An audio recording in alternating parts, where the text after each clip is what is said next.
క్రీస్తునందు అత్యంత ప్రియమైన నా దేవుని ప్రజలైన మీ అందరికీ మన ప్రభువును రక్షకుడునైన యేసుక్రీస్తు వారి పేరిట మీ అందరికీ కూడా మా యొక్క పునరుద్ధాన శుభములు మీ అందరికీ తెలియజేస్తూ ఉన్నాను.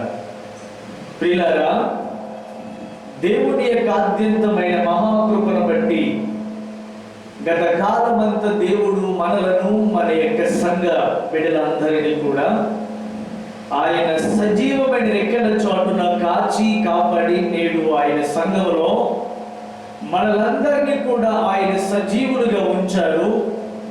మనము ఆయన అద్భుతమైన కృపను పొందుకోవడానికి దేవాతి దేవుడు సహాయం చేశారు.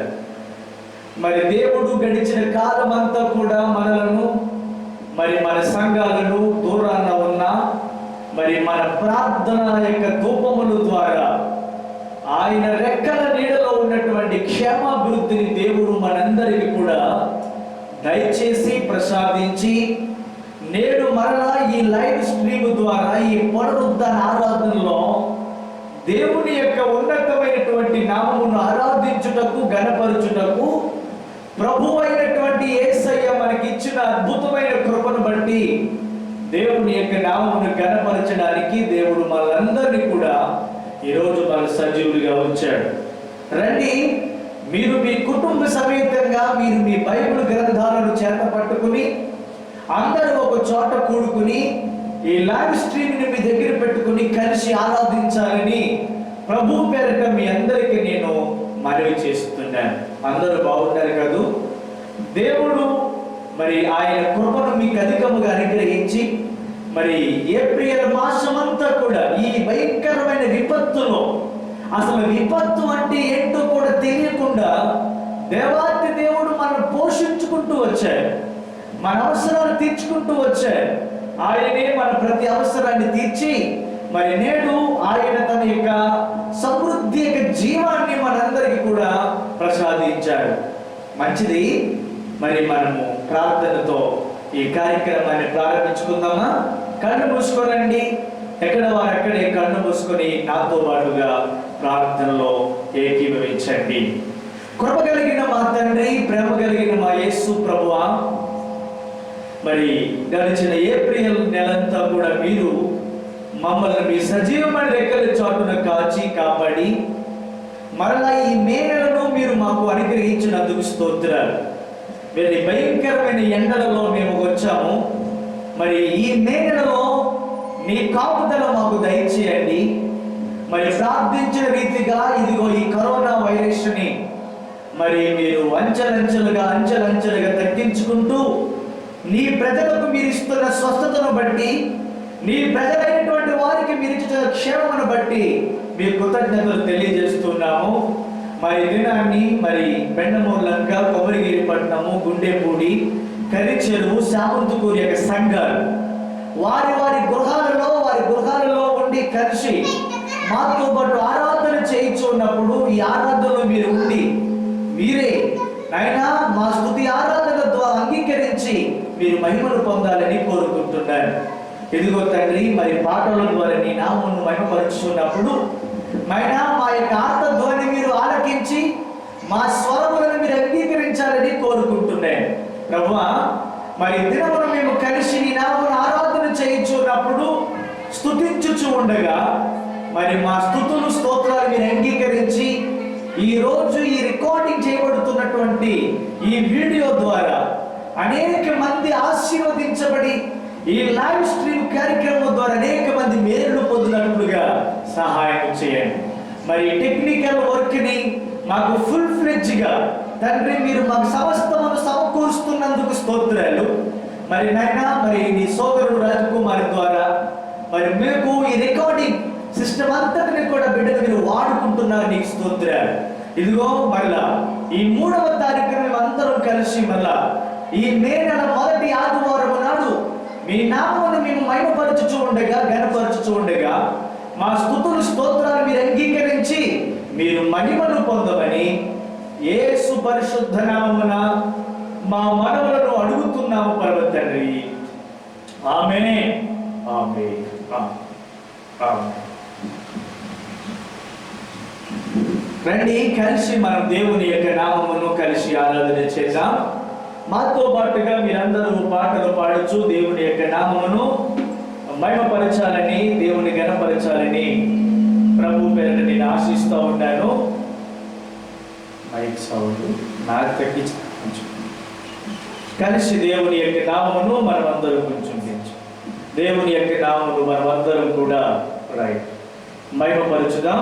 కలిసి పాటలు పాడుచు దేవుని యొక్క నామమును మనమందరం కూడా స్తుతి చేద్దాం. సుమధుర స్వరముల గానాలతో వేలాది దూతల గలములతో కొనియాడబడుచున్న నా యేసయ్య నీకే నా ఆరాధన అనే పాటను మనం కలిసి దేవుని యొక్క నామమును మహిమపరచుదాం, దేవుని యొక్క నామమును ఘనపరచుదాం.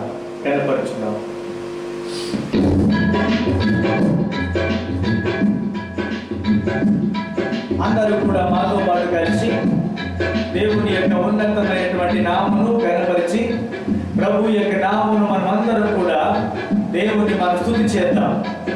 స్తోత్ర, హల్లెలూయా.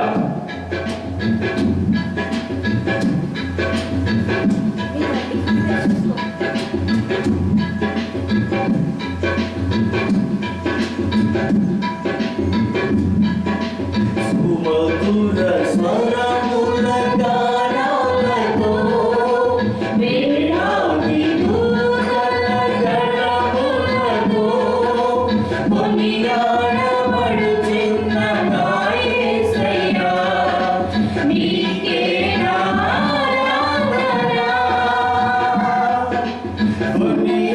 కొనియాడబడుచున్న నా యేసయ్య నీకే నా ఆరాధన. మహదానందమే నాలో పరవశమే నీవు స్తుతించిన ప్రతి క్షణం. మహదానందమే నాలో పరవశమే నీవు స్తుతించిన ప్రతి క్షణం. సుమధుర స్వరముల గానాలతో వేలాది దూతల గళములతో కొనియాడబడుచున్న నా యేసయ్య నీకే నా ఆరాధన. కొనియాడబడుచున్న నా యేసయ్య నీకే నా ఆరాధన. అందరూ కలిసి దేవుని యొక్క నామమును మాతో పాటు చప్పట్లు కొడుతూ దేవుని యొక్క నామమును మహిమపరచాలని మీ అందరికీ నేను మనవి చేస్తున్నాను. ఎడారి త్రోవలనే నడచినా, ఎరుగని మార్గములో నన్ను నడిపించినా,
మనమందరూ కలిసి దేవుని యొక్క నామమును ఆరాధన చేద్దాం.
శాశ్వతమైనది నీవు నా ఎడ చూపిన కృప, అనుక్షణము నన్ను కనుపాప వలె కాచిన కృప అనే పాటను పాడుతూ దేవుని యొక్క నామమును మహిమపరచుదాం.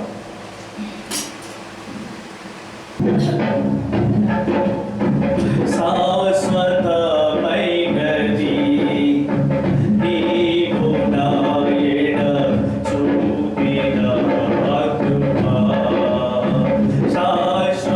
శాశ్వతమైనది నీవు నా ఎడ చూపిన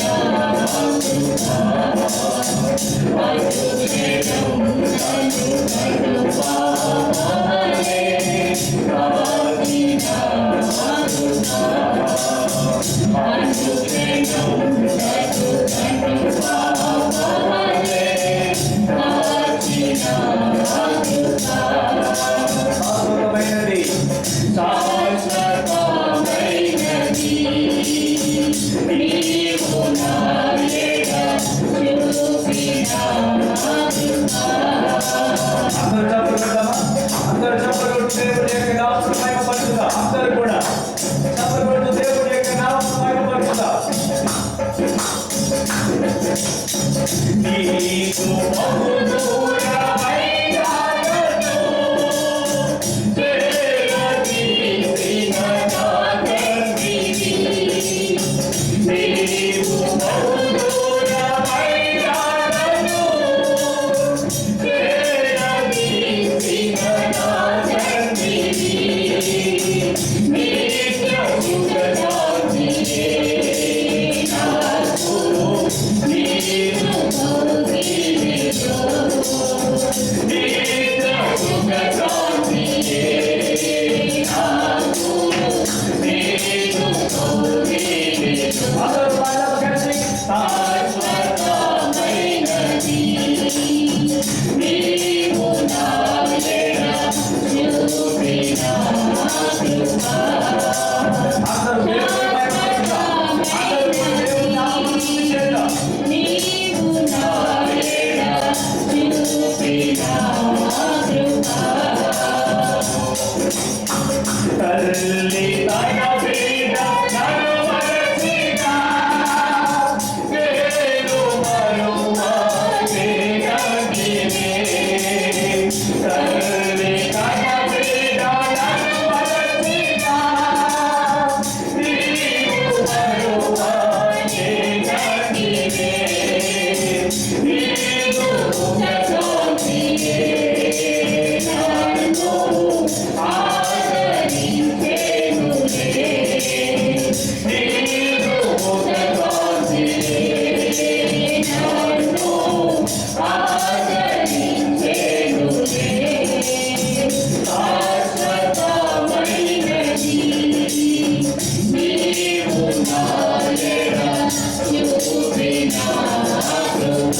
దేవునికి స్తోత్ర. ప్రార్థన చేసుకుందాం. ఇంతవరకు పాటల ద్వారా దేవుని యొక్క నామాన్ని మనం మహిమపరిచాము. మరి అందరూ కూడా దేవుని యొక్క నామమును స్తుతించాము, గణపరిచాము. మనమందరం కూడా కలిసి ఎక్కడ వారక్కడే మీరు కళ్ళు మూసుకున్నట్లయితే మనము ప్రార్థన చేసుకుని దేవుని యొక్క వాక్య ధ్యానంలోనికి వెళ్దాము. అందరూ కూడా కళ్ళు మూసుకోనండి, చిన్న ప్రార్థన చేసుకుందాం. ఎక్కడ వారక్కడే ఉండి మీరు కళ్ళు మూసుకోనండి. ప్రార్థనతో ఈ కార్యక్రమాన్ని ప్రారంభించుకుందాం. వాక్య ధ్యానంలోనికి వెళ్ళక ముందు చిన్న ప్రార్థన చేద్దాం. అందరూ కూడా కళ్ళు మూసుకోనండి. పాస్టర్ అమ్మగారు ప్రార్థన చేస్తారు, అమ్మగారు ప్రార్థన చేస్తారు. అందరూ కూడా కళ్ళు మూసుకోనండి, ప్రార్థన చేసుకుందాం. దేవునికి స్తోత్రం. హల్లెలూయా. అందరూ కళ్ళు మూసుకుని తలలో వచ్చినట్లయితే ప్రార్థన చేసుకుందాం. స్తోత్రం స్తోత్రం స్తోత్రం స్తోత్రం స్తోత్రం. హల్లెలూయా హల్లెలూయా హల్లెలూయా హల్లెలూయా హల్లెలూయా. మహాగణుడా నీకే వందనాలు యేసయ్యా.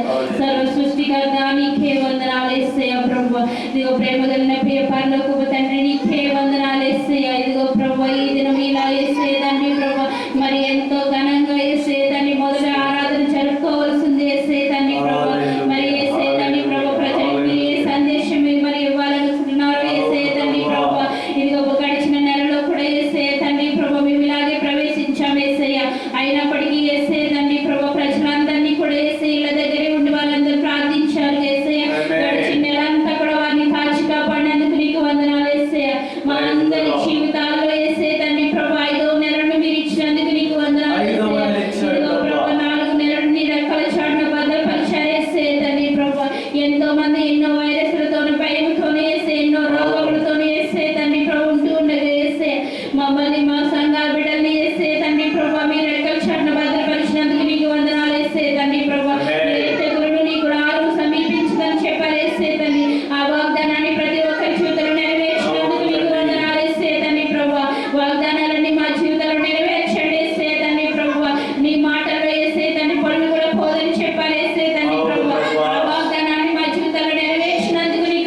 మాధుర్యాన్ని మిస్ అవ్వకుండా యేసే తండ్రి ప్రభు మాకు ఇచ్చిన ఏ టెక్నికల్ సపోర్ట్ ని బట్టి నీకు వందనాలు యేసే తండ్రి. దీని ద్వారా ఎంత మందికి వాక్య పరిచయం చేయడానికి మీరు ఇచ్చిన కృపను బట్టి నీకు వందనాలు యేసే. ఇదిగో ప్రభు మా సంఘం వారే కాకుండా బయట వారు ఎంతో మంది యేసే తండ్రి దీవించబడుతున్నారు యేసే. ప్రతి ఒక్కరిని జ్ఞాపకం చేసుకోండి యేసే తండ్రి ప్రభు. ఇదిగో నా వాక్యం దొరకదని ఒకప్పుడు యేసే తండ్రి ప్రభు మీరు ఇచ్చిన ప్రవచనం ద్వారా ఎంతో మంది వాక్యం దొరక యేసే తండ్రి ప్రభు. చర్చ లేక యేసే మందిరంలో కూడుకొనుట లేక యేసే తండ్రి ఎంతో మంది వేదనతో రోదనతో ఉన్నారు యేసే తండ్రి ప్రభు. వేదన రోదన తీర్చే దేవుడు నీవే యేసే. అతి త్వరలో యేసే మేమందరం కూడా సమాజముగా కూడి యేసే నీ స్తుతించి ఆరాధించే భాగ్యాన్ని మాకు దయచేయమని అడుగుచున్నాం యేసే తండ్రి ప్రభు. ఇదిగో యేసే తండ్రి చెట్టుకొకరు పుట్టకొకరు తల్లి జాడ పిల్లకి తెలియక పిల్ల జాడ తల్లికి తెలియక యేసే ఎంతో మంది ఉన్నారు యేసే తండ్రి ప్రభు. ఇదిగో వలస కూలీలు అందరూ కూడా యేసే వారి గృహానికి వెళ్తున్నప్పుడు యేసే వారికి ఎటువంటి వైరస్ లేకుండా వారి కుటుంబాలతో కలిసి సంతోషంగా ఉండడానికి మీ సహాయం దయచేయండి యేసే. ఈ దేశం నుండి యేసే తండ్రి ప్రభు ఈ వైరస్ ని మీరు వెళ్ళగొట్టమని అడుగుచున్నాం యేసే. ప్రపంచానంతటినీ కూడా యేసే మీరు మరొక అవకాశాన్ని దయచేయమని అడుగుచున్నాం యేసే. అంజూరపు చెట్టుకి మీరు ఇచ్చిన మరొక సంవత్సరం వలె యేసే తండ్రి ప్రభు ఈ ప్రపంచానికి మరొక అవకాశాన్ని మనకు అడుగుచున్నాం యేసే తండ్రి ప్రభు. కేవలం అడుగుటే మా పని యేసే తండ్రి, కానీ నీ చిత్తమే నెరవేర్చండి యేసే తండ్రి ప్రభు. నీ చిత్తానుసారంగా జరిగించమని అడుగుచున్నాం యేసే తండ్రి ప్రభు. వేడుకుంటే మాత్రమే మా పని యేసే తండ్రి. ఎన్ని తలచిన ఏది జరిగినా కూడా యేసే తండ్రి ప్రభు కేవలం నీ చిత్తమే జరగాలి యేసే. నీ చిత్తాన్ని ప్రతి ఒక్కరి జీవితంలో నెరవేర్చండి యేసే తండ్రి ప్రభు. ఇదిగో వాక్యం ద్వారా మాతో మాట్లాడండి యేసే తండ్రి. ఏ వాక్యం మాకు అవసరమైందో యేసే ఆ వాక్యం ద్వారా మాతో మాట్లాడండి, మమ్మల్ని కరుణించండి, హెచ్చరించండి. మరి మేము చేసిన ఏ పాప దోషముల వల్ల ఈ తెగులు వచ్చిందో యేసే మాతో మాట్లాడండి యేసే. మనుషులు యేసే సమస్తము విడిచిపెట్టి యేసే తండ్రి ప్రభు కేవలం నీ వాక్యాన్ని పట్టుకుని నడిచే భాగ్యాన్ని దయచేయండి. ఇప్పటికైనా మారు మనసు లేని వారికి మారు మనసు దయచేయండి. ఎంతో మంది పొందిగా యేసే వారి ధనములు బలములు చూసుకుని వెళ్ళవీగిన వారికి యేసే తండ్రి మీరు ఇచ్చిన ఈ తెగులు అనే సమాధానంతో యేసే తండ్రి వారి మనసును మార్చుకుని యేసే ప్రతి ఒక్కరు కూడా సమానమే అని యేసే తండ్రి ప్రభు. ప్రతి ఒక్కరి ప్రాణము విలువైనది అని యేసే తండ్రి ప్రభు అని తెలుసుకుని యేసే అందరికీ దేవుడు అవసరమని నీవే నిత్యమైన దేవుడు అని ఇప్పటికైనా జన్మ తెలుసుకోవడానికి మీ సహాయం దయచేయండి. మీ ఆత్మాభిషేకం వీక్షిస్తున్న ప్రతి ఒక్కరిపైన కుమ్మరించండి యేసే. వారికి ఉన్న ఇళ్ళ అవసరాలన్నీ మీరు తీర్చండి యేసే తండ్రి ప్రభు. మీరు ఎల్లప్పుడు తోడుగా ఉండండి. ఏ ఒక్కరు పస్తులు ఉండడానికి వీల్లేదు యేసే తండ్రి. ప్రతి ఒక్కరిని మీరే పోషకుడిగా పోషించమని అడుగుచున్నాం యేసే. ఇదిగో ప్రభు ఎవరికి లేమి కలగదని చెప్పారు యేసే తండ్రి ప్రభు. పచ్చికల చెట్టు పరుండ చేస్తానని చెప్పారు యేసే తండ్రి ప్రభు. మీరే ప్రతి ఒక్కరి కుటుంబాన్ని మీరు పోషించండి యేసే తండ్రి. ఇచ్చేవారిగా ఉండాలి కానీ తీసుకునే వారిగా ఉండకూడదు యేసే. ప్రతి ఒక్కరు ఇచ్చేవారిగా చేయండి యేసే తండ్రి ప్రభు. మేము కూడా ఎంతో మందికి వాళ్ళని ఆశపడుతున్నాం యేసే. అవసరం కలిగిన వారిని యేసే తండ్రి ప్రభు చూపించండి యేసే తండ్రి ప్రభు. ఇచ్చేవారిగా మమ్మల్ని చేయండి యేసే తండ్రి ప్రభు. ప్రతి ఒక్కరిని దీవించండి, ఆశీర్వదించండి యేసే తండ్రి. మీ ఆత్మాభిషేకాన్ని కుమ్మరించమని ఈ దీనురాలు ప్రార్థన మీ పరమంగా చేసుకుని ప్రతిఫలం దయచేయమని యేసు పరిశుద్ధ నామమున ప్రార్థన చేసి అడుగుచున్నాను తండ్రి. ఆమేన్. ఆమేన్. కీర్తన చదువుకుందాం. ఉత్తర ప్రత్యుత్తరములుగా కీర్తన చదువుకుందాం. బైబిల్ గ్రంథము నుండి 65వ కీర్తన ఉత్తర ప్రత్యుత్తరములుగా ధ్యానము చేద్దాము. కీర్తనలు 65వ కీర్తన మనం ఉత్తర ప్రత్యుత్తరములుగా ధ్యానము చేద్దాం. దేవా దేవా సియోనులో మౌనముగా ఉండుట నీకు స్తుతి చెల్లించుటే. సియోనులో మౌనముగా ఉండుట నీకు స్తుతి చెల్లించుటే. నీకు మొక్కుబడి చెల్లింపవలసి ఉన్నది. నీకు మొక్కుబడి చెల్లింపవలసి ఉన్నది. ప్రార్థన ఆలకించువాడా, ప్రార్థన ఆలకించువాడా, సర్వ శరీరము నీ యొద్దకు వచ్చెదరు. సర్వ శరీరులు నీ యొద్దకు వచ్చెదరు. నా మీద మోపబడిన దోషములు భరింపజాలనివి. నా మీద మోపబడిన దోషములు భరింపజాలనివి. మా అతిక్రమముల నిమిత్తము నీవే ప్రాయశ్చిత్తము చేయుదవు. మా అతిక్రమముల నిమిత్తము నీవే ప్రాయశ్చిత్తము చేయుదువు. ఈ ఆవరణములలో నివసించున్నట్లు నీవు ఏర్పరచుకుని చేర్చుకుని వాడు ధన్యుడు. నీ ఆవరణములో నివసించినట్లు నీవు ఏర్పరచుకుని చేర్చుకుని వాడు ధన్యుడు. నీ పరిశుద్ధాలయము చేత నీ మందిరములోని మేలు చేత మేము తృప్తి పొందుదము. నీ పరిశుద్ధాలయము చేత నీ మందిరములోని మేలు చేత మేము తృప్తి పొందెదము. మా రక్షణకర్తవైన దేవా, మా రక్షణకర్త అయిన దేవా, భూదిగంతము నివాసులకందరికీ దూర సముద్రం మీదనున్న వారికి నీ ఆశ్రయమైన వాడా. భూదిగంతముల నివాసులందరికీ దూర సముద్రం మీదనున్న వారికి నీ ఆశ్రయమైన వాడా. నీవు నీతిని బట్టి భీకర క్రియల చేత మాకు ఉత్తరం ఇచ్చుచున్నావు. నీవు నీతిని బట్టి భీకర క్రియల చేత మాకు ఉత్తరం ఇచ్చుచున్నావు. బలముని నడికట్టుగా కట్టుకొనిన వాడినై, బలముని నడికట్టుగా కట్టుకొనిన వాడినై, తన శక్తి చేత పర్వతములను స్థిరపరచువాడు ఆయనే. ఆయనే సముద్రముల ఘోషను వాటి తరంగముల ఘోషను అణుచువాడు. జనముల అల్లరిని చల్లార్చువాడు. నీ సూచక్రియలను చూచి దిగంత నివాసులను భయపడుదును. ఉదయ సాయంత్రముల ఉత్పత్తులు నీవు సంతోషభరితులుగా చేయుచున్నావు. నీవు భూమిని దర్శించి దాన్ని తడుపుచున్నావు. దానికి మహిమ ఐశ్వర్యములు కలగజేయుచున్నావు. దేవుని నది నీళ్లతో నిండి ఉన్నది. నీవు భూమిని అట్లు సిద్ధపరిచిన తరువాత వారికి ధాన్యము దయచేయుచున్నావు. దానికి దుక్కులను విస్తారమైన నీళ్లతో తడిపి దాని గనుములను చదును చేయుచున్నావు.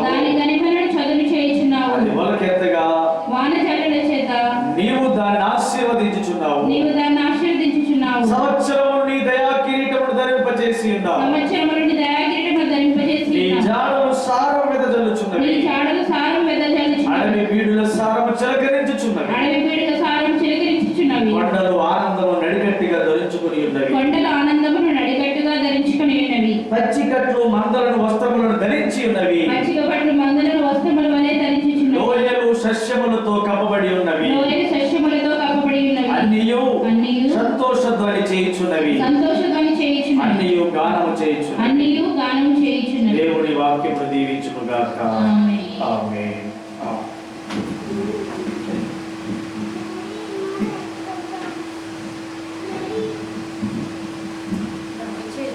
దేవుని పరిశుద్ధ నామమునకు మహిమ కలుగును గాక. దేవునికి స్తోత్రం. హల్లెలూయా. ప్రభువునందు ప్రియులారా, మరి మీరందరూ కూడా మీ గ్రంథాలను మీ లేఖనాలను మీ దగ్గర పెట్టుకోనండి. మీరు మీ గ్రంథాలను మీ దగ్గర పట్టుకొని దేవుని యొక్క వాక్యాన్ని ధ్యానము చేద్దాము. అందరూ కూడా మీ మీ గ్రంథాలను మీ దగ్గర పెట్టుకోవాలని మనం చేస్తున్నాం.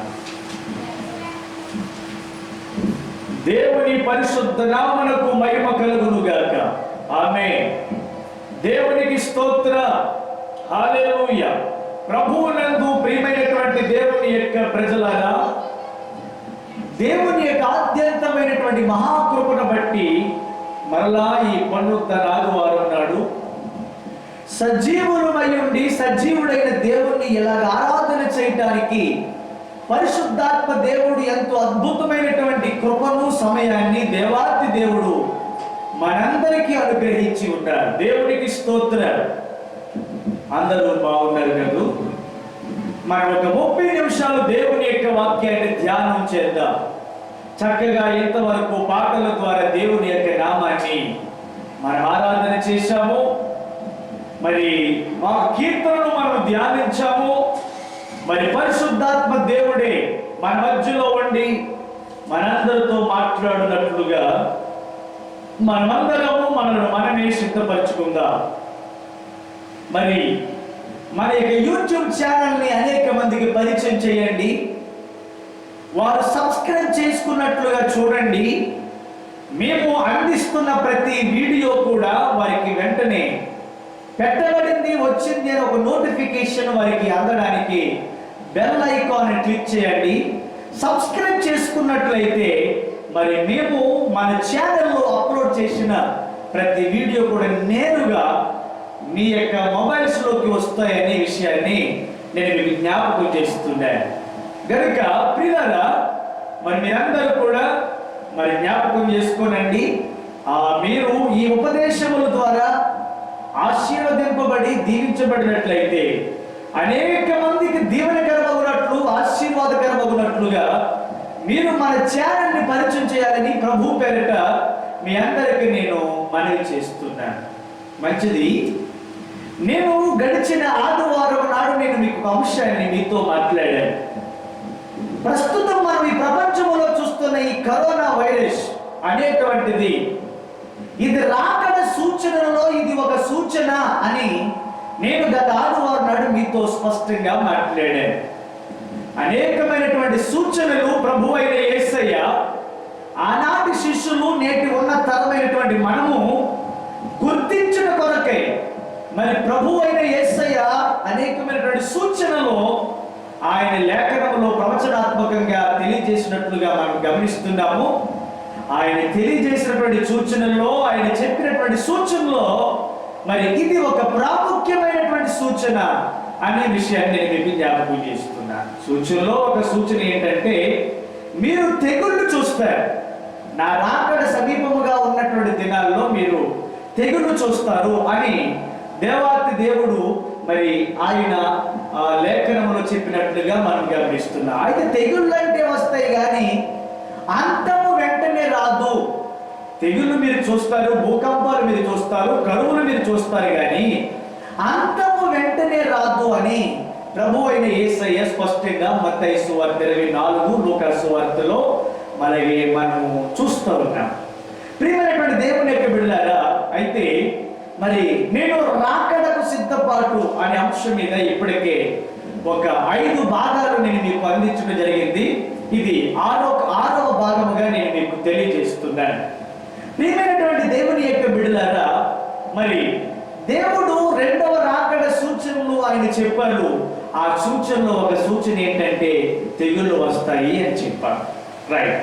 అయితే దీనిని నేను ఎందుకు, మరి రీజన్స్ ఏంటి, ఇటువంటి తెగుళ్ళు రావడానికి కారణం ఏంటి అని మనం చూసినట్లయితే, తెగుళ్ళు వస్తాయి అని ముందే చెప్పాడు.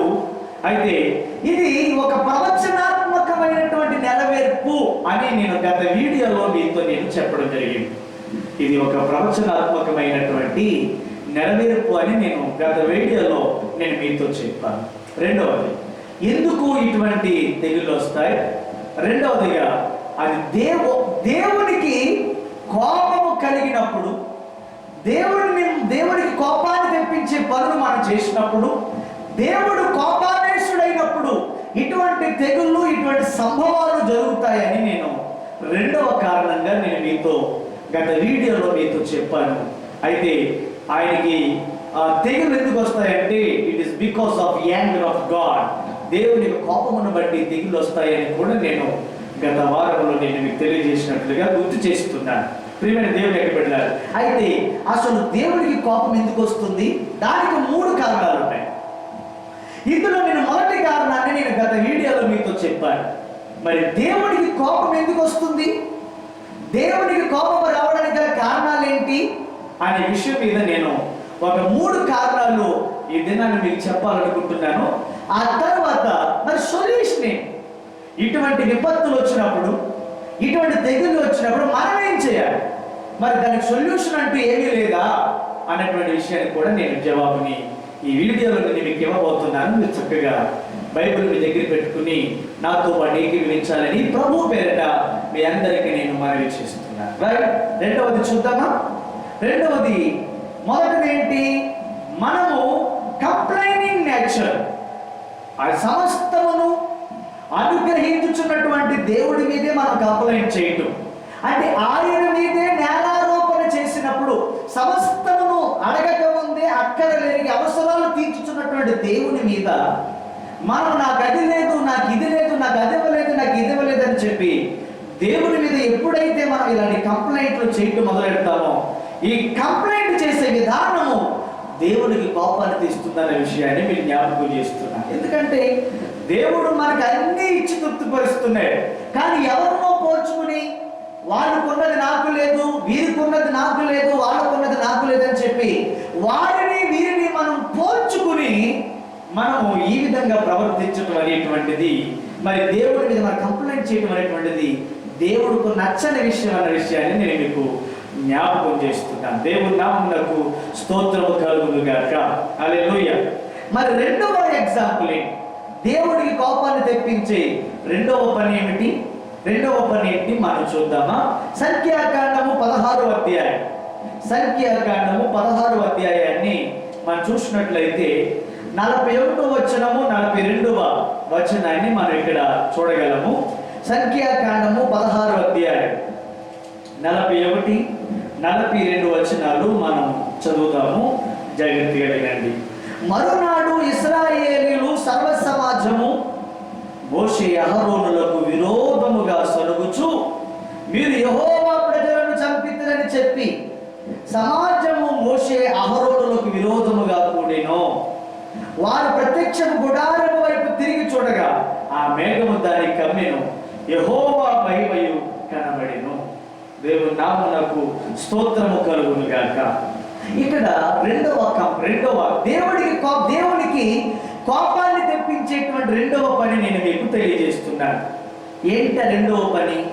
ఈ అధ్యాయంలో మీరు చదివినట్లయితే ఇక్కడ మోషే మీదకును అహరోను మీదకుని మరి కొందరు ఈ యొక్క ఇశ్రాయేలు యొక్క సమాజం మరి సరుగుచు వారి మీద తిరుగుబాటు చేస్తున్నట్లుగా మనకి కనబడుతూ ఉంది. సరుగుచు వారిని తిరుగుబాటు చేస్తున్నట్లుగా మనకి కనబడుతూ ఉంది. పిల్లరా, మరి కోరహు కుమారుడు, మరి మోషే మీదకి కోరహు కుమారులు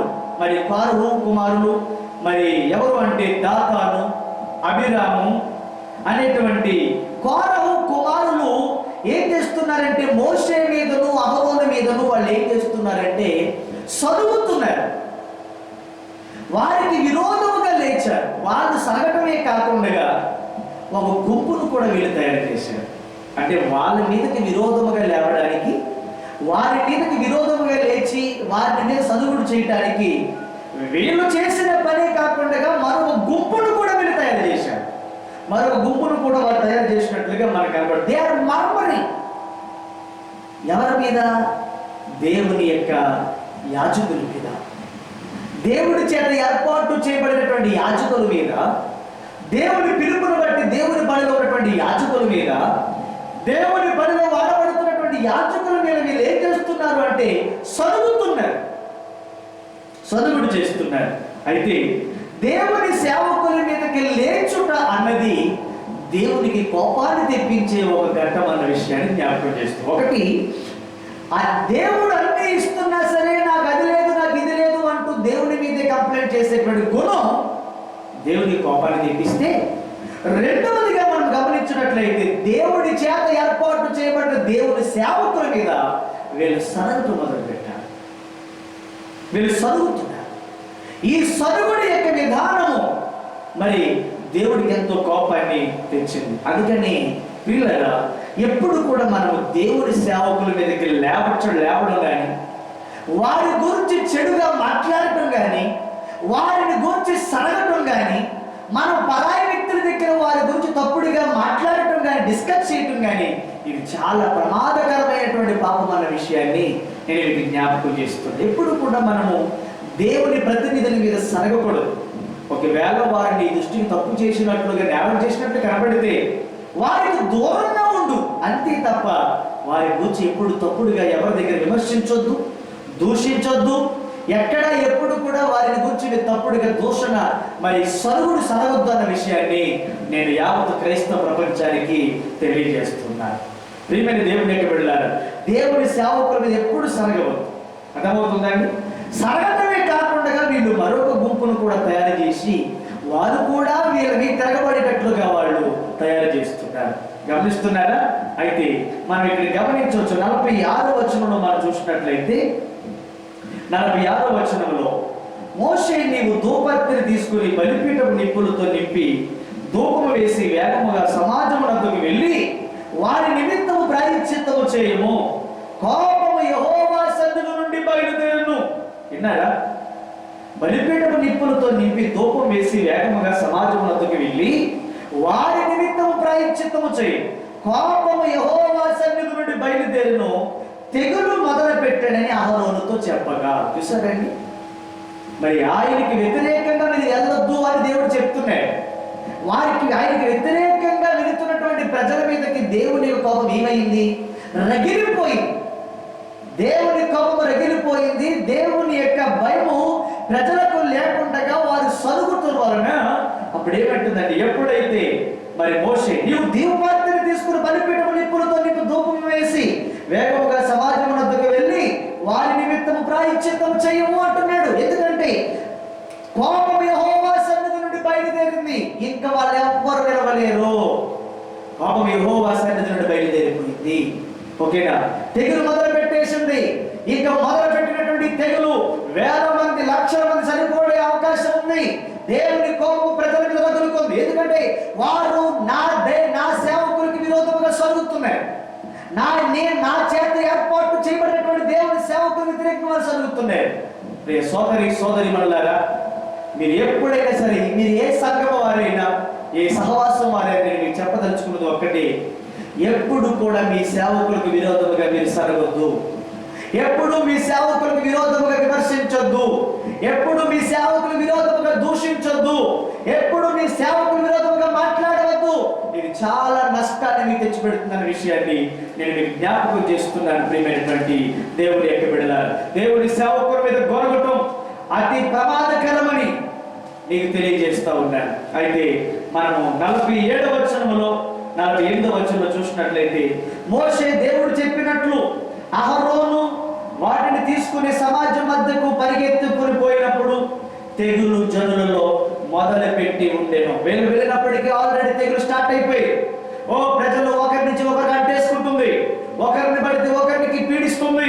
ఆల్రెడీ తెగులు అందరిలోనికి ప్రవేశించింది, మొదలుపెట్టి ఉండదు. కాగా దేవుడు చెప్పినట్లుగా అతడు ధూపము వేసి ఆ జనుల నిమిత్తము ప్రాయశ్చిత్తము చేశాను. అహరోను మరి మోషే అహరోనులు వారికి మధ్య నుండి వారికి ధూపార్తిని వేశారు. నా కోపం రగిలిపోయింది, ఇక ప్రజలందరినీ నాశనం చేయబోతున్నారు, ప్రజలందరూ కూడా నాశనం అయిపోబోతున్నారు, వాళ్ళ మీదకి నా కోపం రగిలిపోతూ ఉంది. అయితే మీరు వెళ్ళి ధూపం వేయండి. మీరు ధూపం వేసి వేగంగా సమాజం వద్దకు వెళ్ళి వారి నిమిత్తం ప్రాయశ్చిత్తం చేయమని చెప్పాడు దేవుడు. వారు వచ్చినప్పటికీ తెగులు ఆల్రెడీ ప్రారంభించబడిపోయింది. అయితే ఆ జను నిమిత్తం ప్రాయశ్చిత్తము చేశాను. అతడు చచ్చిన వారికి బ్రతికి ఉన్న వారికి మధ్యను నిలబడగా తెగులు ఆగేను. వాటి వండర్ఫుల్. దేవుడి స్తోత్రం చెప్పండి. ఎప్పుడైతే దేవుని యొక్క సేవకులు, దేవుని యొక్క ప్రతినిధులు, దేవుడి చేత ఏర్పాటు చేయబడినటువంటి దైవజనులు మరి ఎప్పుడైతే ఆ చచ్చిన వారికి బ్రతికిన వారికి మధ్య నిలబడ్డారో అప్పుడు తెగులు ఆగెను అని బైబిల్ మనకి స్పష్టంగా తెలియజేస్తా ఉంది. మరి కోరహు తిరుగుబాటున చనిపోయిన వారు కాక 14,700 మంది ఆ తెగులు చేత చచ్చిరి. 14,700 మంది ఆ తెగులు చేత చచ్చిరి. ఆ తెగులు ఆగినప్పుడు అహరోను ప్రత్యక్షం కూడా యొక్క ద్వారం దగ్గర ఉన్న మోషే యొద్దకు తిరిగి వచ్చాను. దేవుని సేవకునికి విరోధముగా ఎప్పుడు సరగవద్దు, గొరగవద్దు. దేవుని మీద గొరగట్లే. అందుకే మీ దేవుని మీద మీరు మరి గొనుగులు చేయటం వలనే, చదువుటం వలన మీ ప్రార్థనలకు జవాబు రావటం లేదు అన్న విషయాన్ని నేను మీకు జ్ఞాపకం చేస్తున్నాను. ఎందుకు మీకు ఎందుకు జవాబు రావటం లేదు? ఈనాడు సంఘాల్లో ఎందుకు ప్రార్థనలు దేవుడు ఆలకించట్లేదు? ఎందుకు ఈనాడు సంఘాల్లో దేవుడు కార్యాలు జరగట్లేదు? ఎందుకు ఈనాడు సంఘాలు అద్భుతాలు జరగట్లేదు? కారణం ఏంటో తెలుసా? మీరు దేవునిని తిరుగుబాటు చేస్తున్నారు. మనము దేవునిని తిరుగుబాటు చేయటం వలన దేవుని యొక్క కోపము రగులుతుంది. ఆ కోపము రగిలినప్పుడు ఆటోమేటిక్గా ఇటువంటి తెగుళ్ళు రావటం అనేటువంటిది మనం బైబిల్లో మనం చూస్తూ ఉన్నాము. కొరింథీయులకు రాసినటువంటి మొదటి పత్రిక 10వ అధ్యాయం 10వ వచనంలో మనం చూసినట్లయితే, కొరింథీయులకు రాసినటువంటి మొదటి పత్రిక 10వ అధ్యాయం 10వ వచనం మన బైబిల్లో గమనించినట్లయితే 10వ అధ్యాయము 10వ వచనంలో మనం ఇక్కడ చూసినట్లయితే ఇక్కడ ఏముంది చూడండి. మీరు సనుగకుడి, వారిలో కొందరు సలిగి సంహారకుని చేత నశించింది. సంహారకుడు అంటే మరణ దూత తిరిగాడు. సలిగినటువంటి వారు మరణ దూత చేత చంపబడ్డారు. అర్థమవుతుందండి? కొరింథీ సంఘానికి రాసిన విషయం ఇది. దేవుని కోపము రావడానికి కారణాల్లో రెండవ కారణం ఏంటంటే మనము దేవుని ప్రతినిధుల మీద సరగటం, దేవుని చేత ఏర్పాటు చేయబడినటువంటి సేవకుల మీద సరగటం, దేవుని యొక్క పని చేస్తున్నటువంటి సేవకులు సరగటం, వారికి నీకు సంబంధం లేని విషయాల మీద ఆరాలు తీస్తూ నీకు నీవే తప్పుడు అభిప్రాయాలు కలిగి సేవకులు దూషించటం, వారిని విమర్శించటం, వారిని వేలు పెట్టి చూపించటం, ఇటువంటి పనులు మీరు చేయటం వలన దేవుని కోపం రగులుతుంది.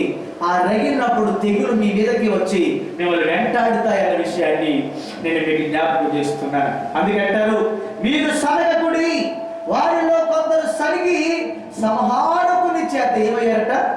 నశించిపోయి. సంహారకుని చేత వాళ్ళు ఏమయ్యారంటే నశించిపోయారు. ఎస్, ఈ ప్రపంచాన్ని నేడు ప్రతి ఇంట వెంటాడుతూ భాషలకు, ప్రపంచాలకు, దేశ అధినేతలకు ఈ భేదం లేకుండా మరి ప్రపంచం అంతటిని కూడా మరి ఏ ఇంటికి, ఏ వ్యక్తికి, ఏ ఊరిలో, ఏ ప్రాంతంలో ఎవరిని మరి తెగులు అంటుకుంటుందో తేడా తెలియకుండా ఇష్టానుసారంగా తిగులుతున్నటువంటి ఈ రోగం పేరు ఏంటో తెలుసా? సంహారదూత. ఇప్పటికే లక్షల మంది ప్రజలను సంహరించాడు. లక్షలాది మంది దీని బారిన పడ్డారు. వేలాది మంది ప్రజలు ఈ సంహారుడి చేత చనిపోతూ ఉన్నారు.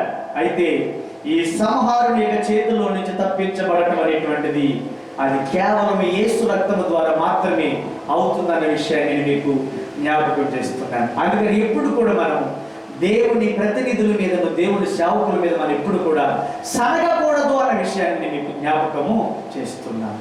ఒకటి కంప్లైనింగ్ నేచర్, రెండవది సరుగుట గొనుగుట అనేటువంటిది రెండవది.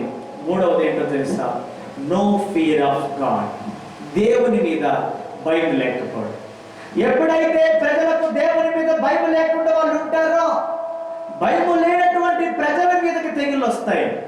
మనం ఎప్పుడైతే భయం లేని వారికి జీవిస్తామో దేవుని యొక్క తెగులు మన మీదకి వస్తాయన్న విషయాన్ని నేను జ్ఞాపకం చేస్తున్నాను. కీర్తన గ్రంథము 106వ కీర్తన 29-30 వచనాలు మనం చూసినట్లయితే, కీర్తనల గ్రంథము 106వ కీర్తనలు 29వ వచనము 30వ వచనాన్ని మనం చూడవచ్చు.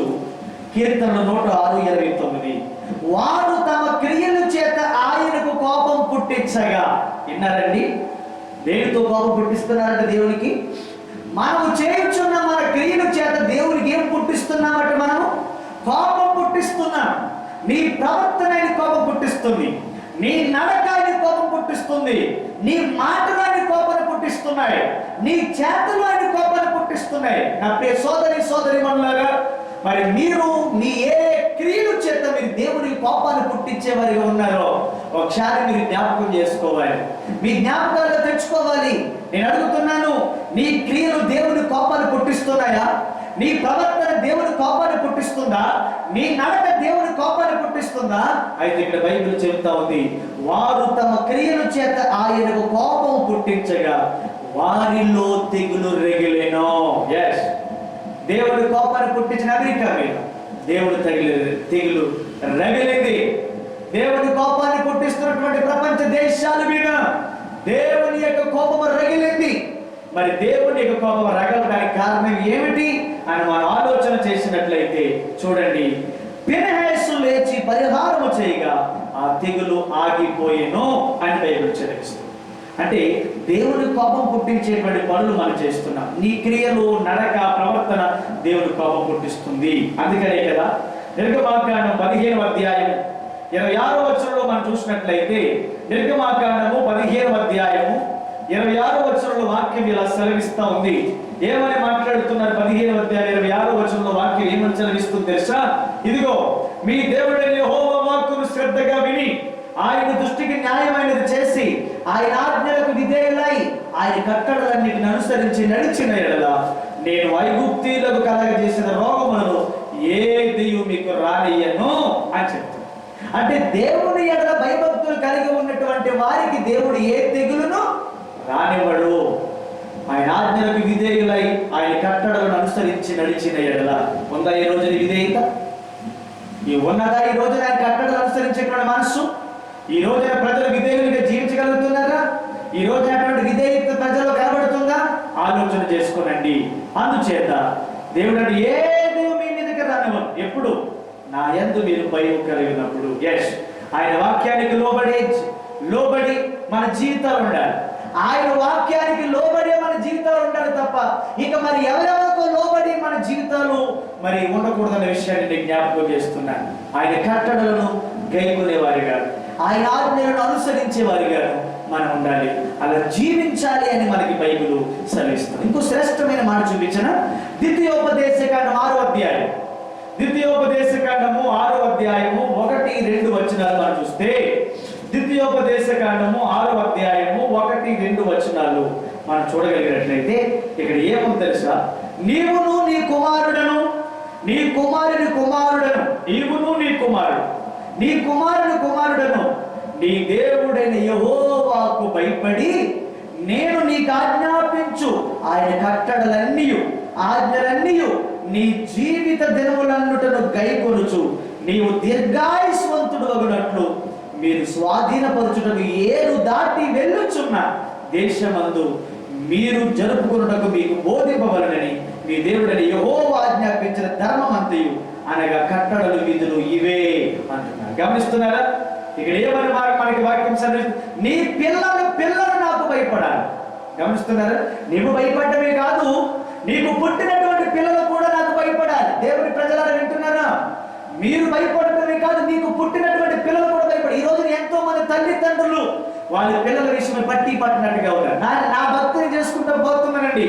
వాడు ఎలా చెడిపోతే నాకెందుకు, వాడు ఎలా పాడైపోతే నాకెందుకు, వాడు ఎలా జీవిస్తే నాకెందుకు, నాకు సంబంధం లేదు, ఇక నేను వాడిని పట్టించుకోదలుచుకోలేదు అని చాలా మంది తల్లిదండ్రులు ఈ రోజున వాడిని పక్కన పెట్టేస్తున్నారు. గమనించండి, నీ పిల్లలు నాకు భయపడాలి అని బైబిల్ సెలవిస్తా ఉంది. నీవును నీ కుమారుడును ఏమండి నీ దేవుడైన యెహోవాకు భయపడి, మనం ఆరాధించున్నటువంటి దేవునికి మనం భయపడే వారిగా మనం ఉంటాం. నాకు భయపడాలి. కీర్తన 128వ కీర్తన 1వ వచనంలో వాక్యం ఏమని సెలవిస్తుంది?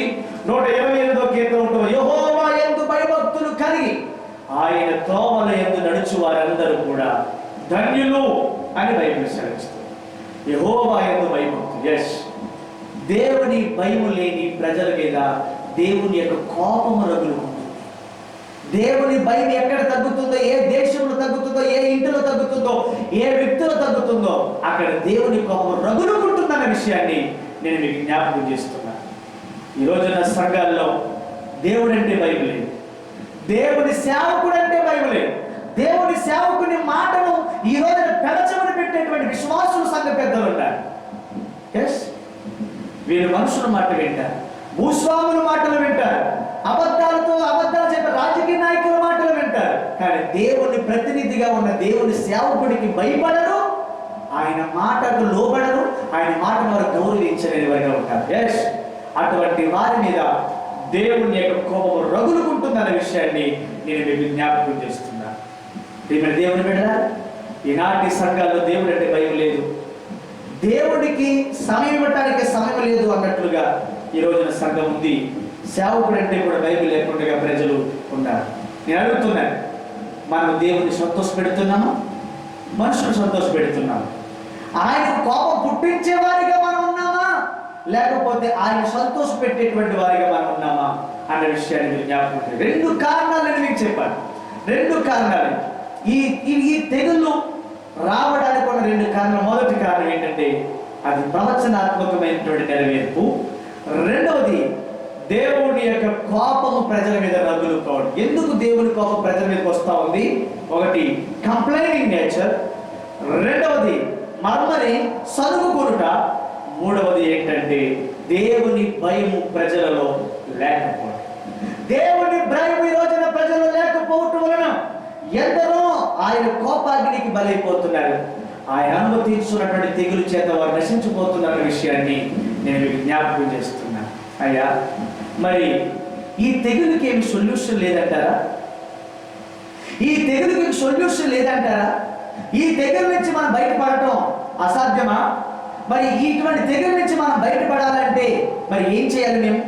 మరి అందరూ ప్రపంచ దేశాలు ఒలిగిపోతా ఉన్నాయి, కలవరపడిపోతా ఉన్నాయి.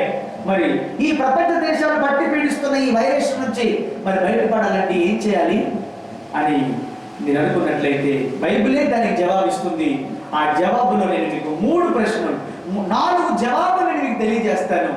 ఒకసారి మీరందరూ కూడా జాగ్రత్తగా చూడాలనే విషయాన్ని జ్ఞాపకం చేస్తున్నాను. రైట్, మనలను ఈ తెగుల నుంచి కాపాడేది ఏమిటి? మనని తెగుల నుంచి భద్రపరిచేది ఏమిటి? మనని తెగుల నుంచి కాపాడేది ఎవరు? ఎవరు ఈ తెగుల నుంచి మనం కాపాడతారు? మనం చూసినట్లయితే ప్రకటన గ్రంథము 16వ అధ్యాయము 9వ వచనం. ప్రకటన గ్రంథము 16వ అధ్యాయము 9వ వచనమును మనం చూసినట్లయితే ప్రకటన గ్రంథము 16వ అధ్యాయము 9వ వచనం తమ్ముడు చదివి వినిపిస్తాడు. కాగా మనుషులు తీవ్రమైన వేడిమితో కాలిపోయి ఈ తెగుళ్ళ మీద అధికారము గల దేవుని నామమును దేవుని నామమును దూషించిరి గాని ఏం చేశారట? ఈ తెగుళ్ళ మీద అధికారం కలిగిన దేవుని నామాన్ని ఏం చేస్తున్నారు? దూషించుతున్నారు. బైబిల్ను కాల్చివేయటం, దేవుని సేవకులను కాల్చివేయటం, దేవుని పనికి ఆటంకం అవ్వటం. ఎక్కడైతే దేవుని యొక్క సువార్త ప్రకటించబడుతుందో వారిని రోడ్ల మీద అవమానపరచడం, కొట్టడం, తిట్టడం, బాధించడం, దేవుని యొక్క సేవకు ఆటంకం అవ్వటం. దీనంతటిని ఏమంటారంటే దేవుని యొక్క నామమును దూషించేది కానీ ఆయనను మహిమపరుచున్నట్లు వారు మారు మనసు పొందిన వారు కాదు. ప్రపంచ దేశాలు ఇప్పుడు మారు మనసు పొందాలి. ప్రపంచ దేశాలు ఇప్పుడు మార్పు తెచ్చుకోవాలి. మీరేం చేస్తున్నారు అంటే తెగుళ్ళ మీద అధికారము కలిగినటువంటి దేవుని యొక్క నామం ఏం చేస్తున్నారట? దూషిస్తున్నారు. అంటే తెగుళ్ళ మీదకి ఒక అధికారి ఉన్నాడు. ఎవరు అధికారి?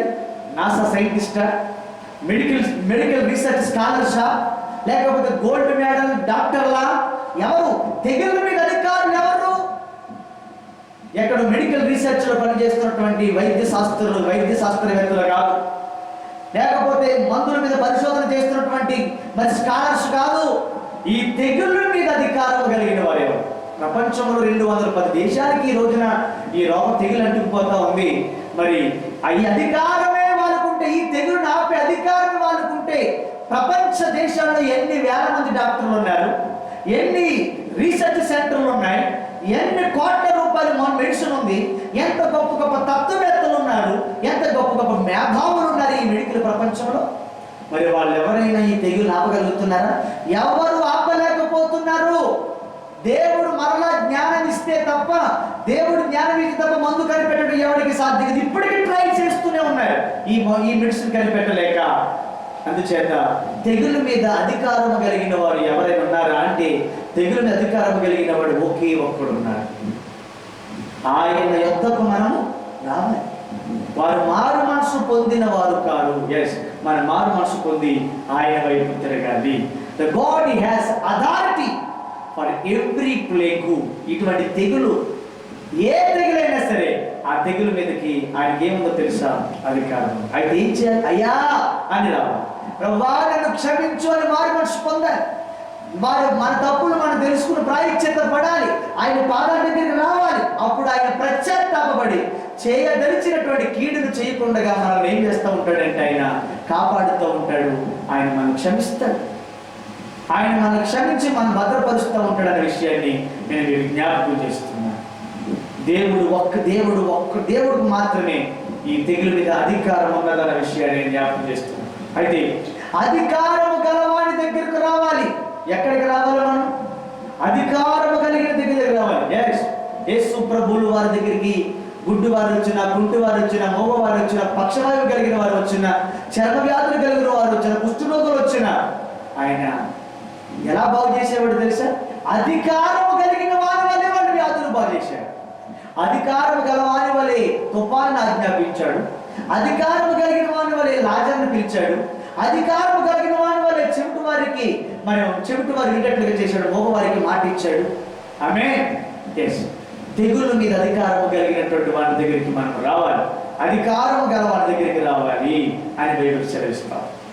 మరి నిర్గమాకాండం 12వ అధ్యాయం 13వ వచనంలో, నిర్గమాకాండము 12వ అధ్యాయము మరి 13వ వచనంలో మనం చూసినట్లయితే 12:13లో మనకి వాక్యం ఇలా సెలవిస్తా ఉంది. నిర్గమాకాండం 12:13, మీరున్న ఎండ్ల మీద ఆ రక్తం మీకు గుర్తుగా ఉండును. నేను ఆ రక్తమును చూచి మిమ్మల్ని నశింప చేయక దాటిపోయేదను.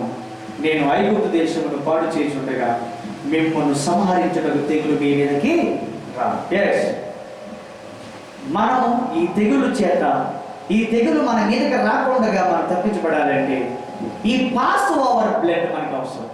పాస్ ఓవర్ బ్లడ్ అంటే యేసు యొక్క రక్తము చేత ఎవరైతే మోక్షించబడతారో వారిని ఆ తెగులు దాటిపోవును. ఆ తెగులు వాళ్ళు ఏం చేస్తారంటే దాటిపోవును అని బైబిల్ మనకి సెలవిస్తాం. ఓకేనా?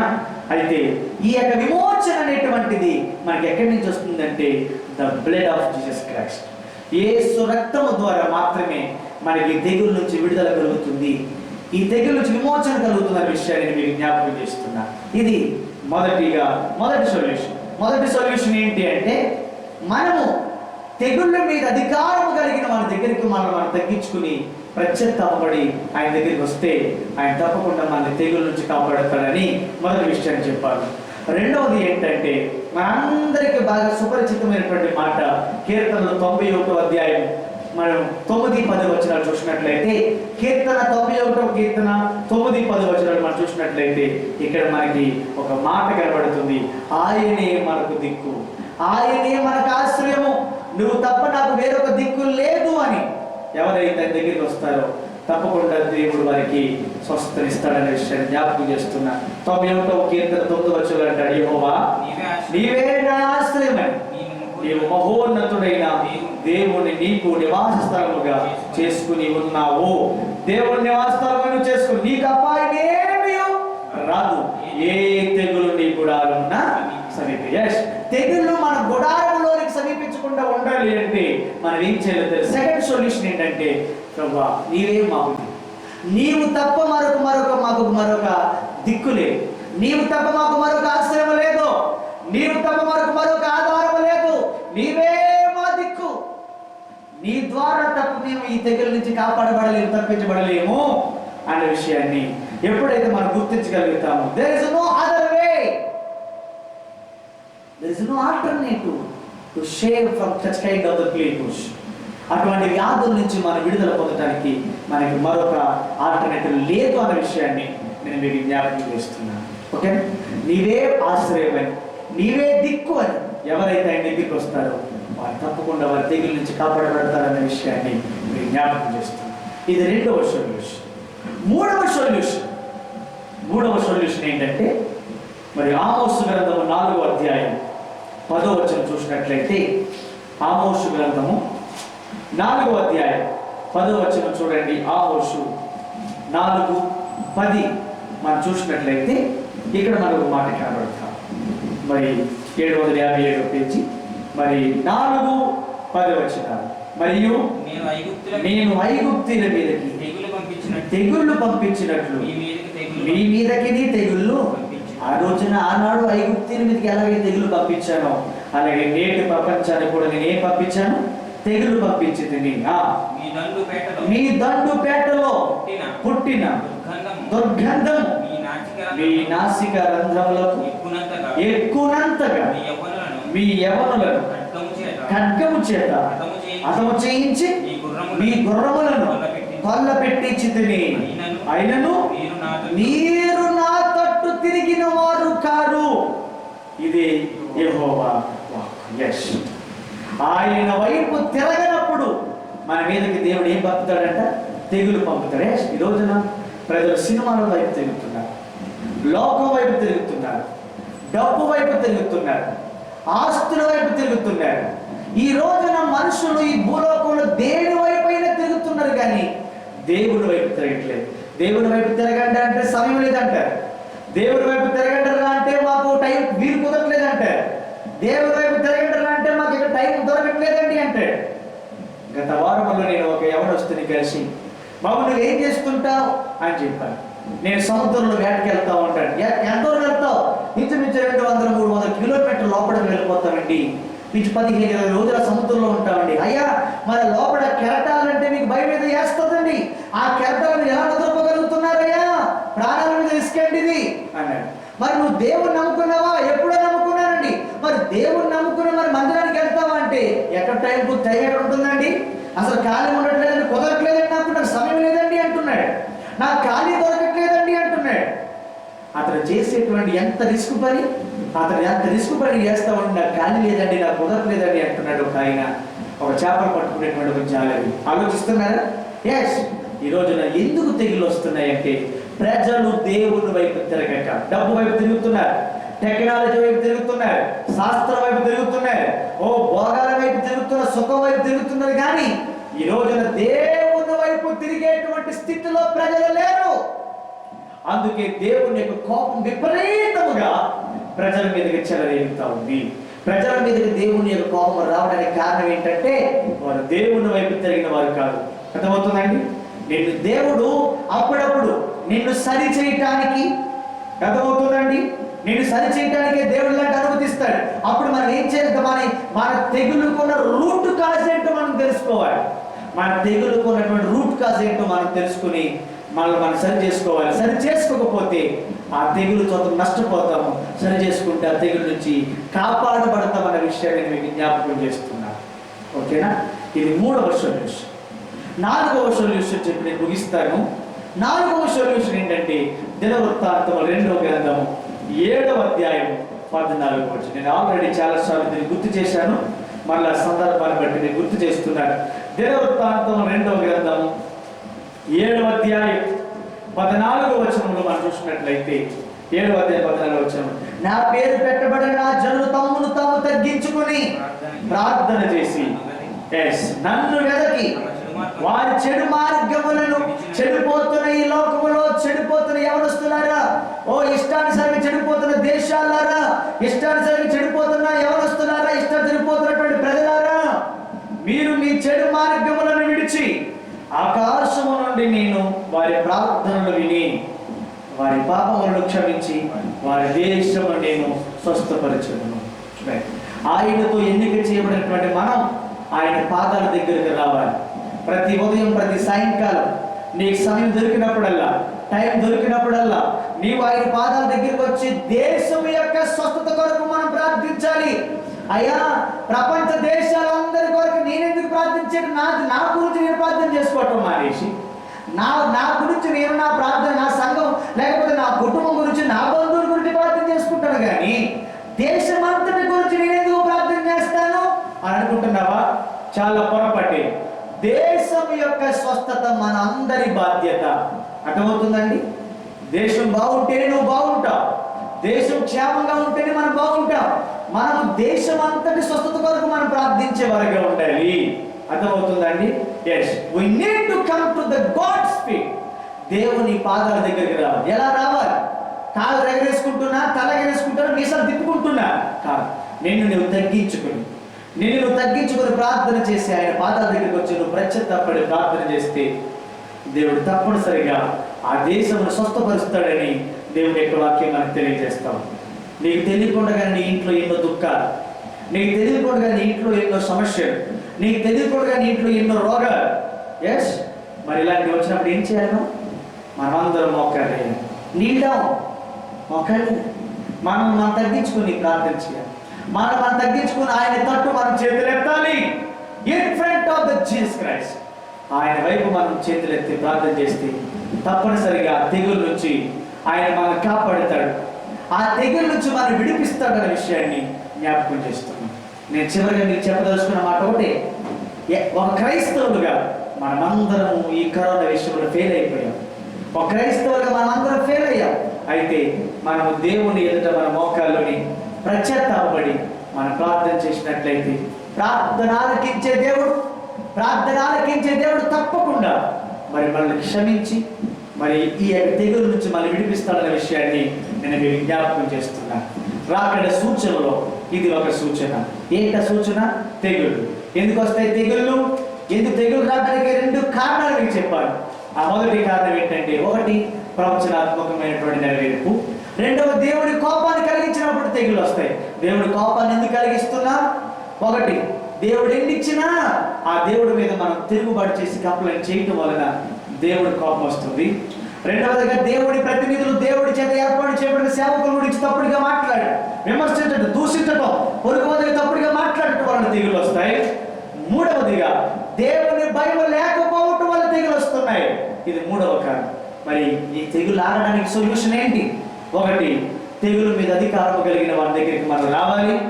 రెండవది, మనము ఆయనే దిక్కు, దేవా నువ్వు తప్ప ఇంకెవడి తెగులు ఆపలేడు. ఎస్, ఈ రోజు మన భారతదేశంలో ఇంచుమించు 4 ముఖ్యమంత్రులు ఏమన్నారు తెలుసు? క్రైస్తవులారా ప్రార్థించండి, యేసే ఈ తెగులు నుంచి విడిపించగలడు, ప్రభువే ఈ తెగులు నుంచి విడిపించగలడు, ఈ తెగులు నుంచి విడిపించగలిగిన యేసుక్రీస్తు మాత్రమే అని తమిళనాడు ముఖ్యమంత్రి, కేరళ ముఖ్యమంత్రి, మధ్యప్రదేశ్ ముఖ్యమంత్రి ఇటువంటి వారు తెలియజేయకపోలేదు. గమనిస్తున్నారా? ప్రపంచమంతా తెలుసుకోవాలి, నీవే దిక్కు అని తెలుసుకున్న వారికి ఏ అపాయం రానివ్వడని దేవుడు చెప్తున్నాడు. తర్వాత 3వదిగా, మనము అన్ని విషయాల్లో కూడా ఆయన వైపు తిరిగే వారిగా మనము ఉండాలి. మనం సరి చేయడానికి దేవుడు అప్పుడప్పుడు కొన్ని అనుమతిస్తాడు. అప్పుడు మనం ఏం చేయాలంటే మనం ఆయన వైపు తిరగాలి. 4వదిగా ఏం చెప్తున్నాడు తెలుసా? మనం తగ్గించుకుని మోకాలు వేసి ప్రార్థన చేసి దేశం యొక్క స్వస్థత కొరకు మనమందరం ప్రార్థించే వారిగా ఉండాలని బైబిల్ మనకు తెలియజేస్తుంది. ఈ మాటలు మీరందరూ కూడా మీరు జ్ఞాపకం చేసుకుని మరి పలుమార్లుగా మీరు మీ గృహాల యొక్క వీటిని మీరు నెమరు వేసుకోవాలని మీ అందరూ కూడా నేను మనవి చేస్తున్నాను. ఇంతవరకు తెలియజేసినటువంటి విషయాలు మీరందరూ కూడా మీరు జ్ఞాపకం చేసుకుని మరి నాతో పాటు ప్రార్థనలు ఏకీవిస్తారు. మరి దేవుడు మనకి ఇచ్చినటువంటి ఈ మే నెల ఈ మొదటి వారంలో దేవుడు మరికొన్ని శ్రేష్టమైనటువంటి విషయాలను దేవుడు మనతో మాట్లాడాడు. మరి ప్రభు అయినటువంటి యేసయ్య మాట్లాడినటువంటి విషయాలు మీ వినికిడిలో మీ హృదయాలలో మీరు జ్ఞాపకం చేసుకుంటూ మరొకసారి గుర్తు చేసుకుంటూ మీరందరూ కూడా ప్రత్యక్షపడాలని దేవుడు ఏం చెప్పాడని మీరు చేయాలన్న విషయాన్ని నేను మీకు జ్ఞాపకం చేస్తున్నాను. కళ్ళు మూసుకోనండి, ప్రార్థన చేసుకుందాం.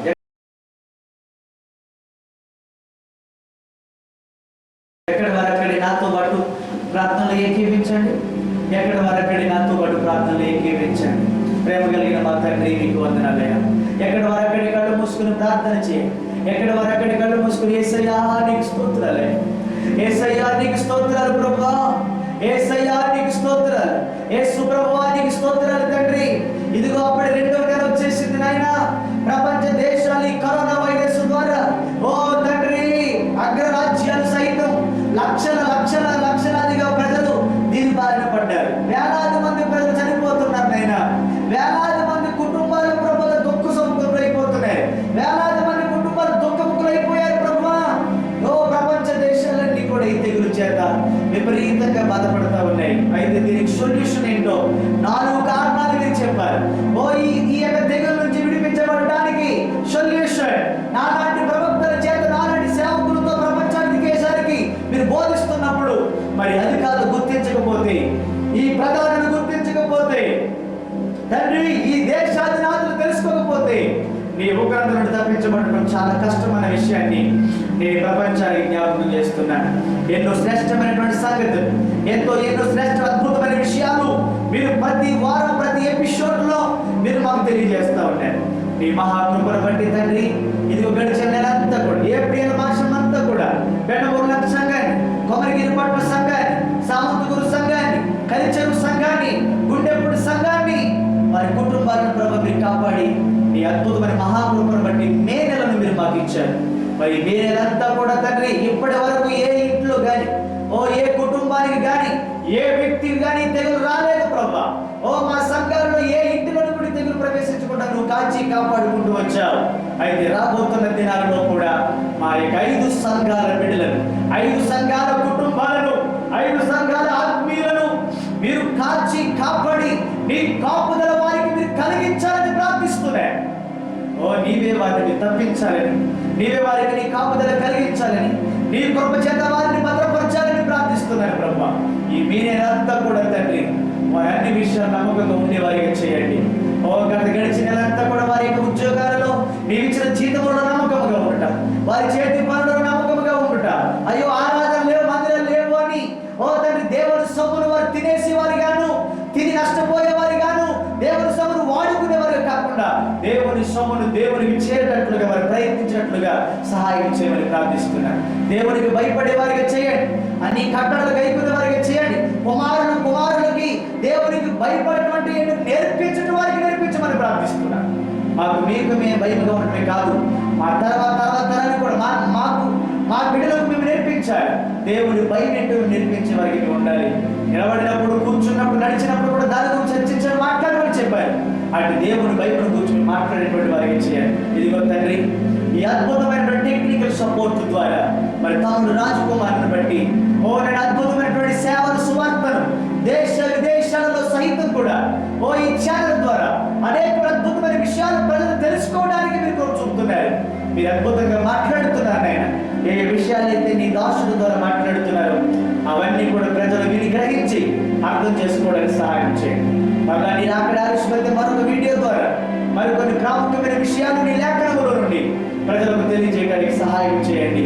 అయినా ఈ వర్తమానం ఎందరైతే విన్నారో వారందరి జీవితాల్లో అద్భుతమైనటువంటి కార్యాలు మీరు జరిగించి మహిమను పొందమని ఈ దీనదాసుడైనటువంటి నా మొర మీరు ఆలకించినందుకే కృతజ్ఞతలు తెలియజేస్తూ నజరేయుడైన యేసు పరిశుద్ధ నామమున మా మనవలు అడుగుతున్నాము పరమ తండ్రి, ఆమేన్.